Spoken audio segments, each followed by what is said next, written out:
নমস্কার বন্ধুরা, আজ ওল ডাঁটার রেসিপি নিয়ে এসেছি। কিভাবে বানাই তোমরা দেখতে থাকো।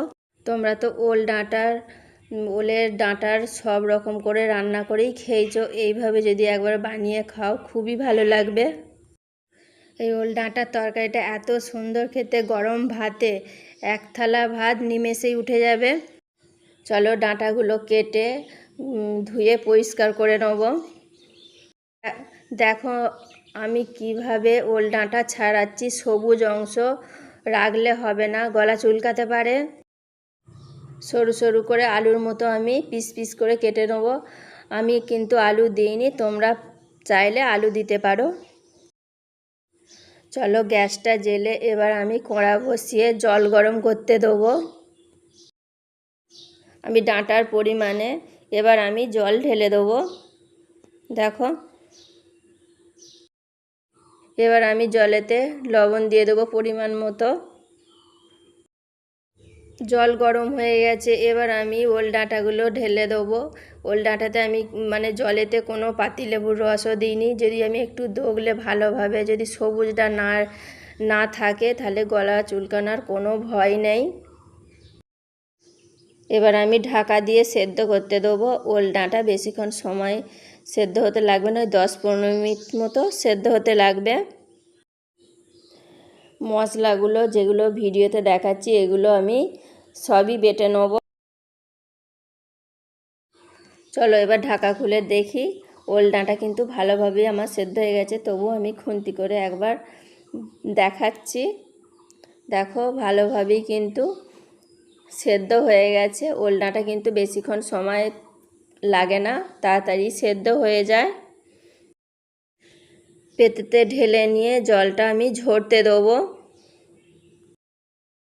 কড়াটা ধুয়ে পরিষ্কার করে আমি গরম করতে দিয়েছিলাম, কিন্তু গরম হয়ে গেছে। এবার আমি পরিমাণ মতো তেল দেবো।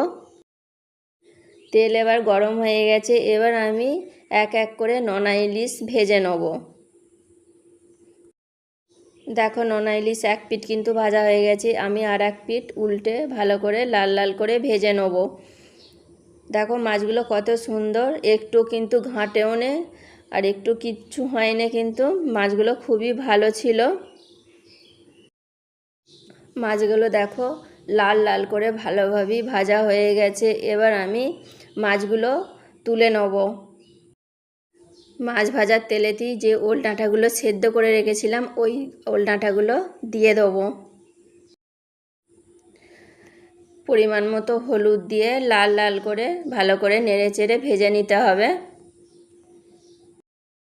দেখো লাল লাল করে কত সুন্দর ভাজা হয়ে গেছে। এবার আমি একটা জায়গায় তুলে নেব। দেখো ওল ডাঁটা আমি সব তুলে নিয়েছি। এবার আমি অল্প তেল দিয়ে দেবো, আর একটু সর্ষের তেল দিয়ে গোটা জিরে আমি ফোড়ন দিয়ে দিলাম। যে মশলাটা বেটে রেখেছি ওই মশলাটা আমি ঢেলে দেবো। এবার আমি মশলাতে পরিমাণ মতো হলুদ দিয়ে দেবো। এবার পরিমাণ মতো লঙ্কা গুঁড়ো দেবো। নেড়ে চেড়ে এবার মশলাটা আমি ভালো করে ভেজে নেব। মশলা থেকে তেল ছেড়ে দিয়েছে, এবার আমি ওল ডাঁটাগুলো তুলে দেবো। ওল ডাঁটাগুলো এবার আমি হালকা করে নেড়ে নেব। হালকা করে নেড়ে চেড়ে নিয়ে এবার আমি পরিমাণ মতো জল দেবো। যেহেতু আমার ওল ডাঁটা সেদ্ধ আছে, আমি কিন্তু বেশি জল দেবো না। দেখো আমার কিন্তু ঝোলটা ফুটে উঠেছে। এবার আমি মাছগুলো ঢেলে দেবো। এবার আমি 4-5টা কাঁচা লঙ্কা চিড়ে নিয়ে রেখেছিলাম ওটা দিয়ে দেবো। কাঁচা লঙ্কা দেওয়া হয়ে গেছে, এবার আমি ঢাকা দিয়ে 5 মিনিটের জন্য হতে দেবো। চলো ঢাকা খুলে দেখি। দেখো ওল ডাঁটার তরকারি আমার কিন্তু একদম রেডি হয়ে গেছে। আর আমি কোনো লবণ ব্যবহার করিনি, খালি যখন ওল ডাঁটার যখন সেদ্ধ করতে দিলাম তখনই একমাত্র লবণ ব্যবহার করেছি। যেহেতু ওটা নোনা ইলিশ, আমি ওই জন্য নোনা ইলিশে কোনো আর লবণ আমি ব্যবহার করিনি। এবার আমি একটা জায়গায় ঢেলে নেব। ভিডিওটা কেমন লাগলো কমেন্টে জানাবেন, জানাতে কিন্তু ভুলবেন না। নমস্কার বন্ধুরা, ভিডিওটা আমি এইখানেই শেষ করলাম।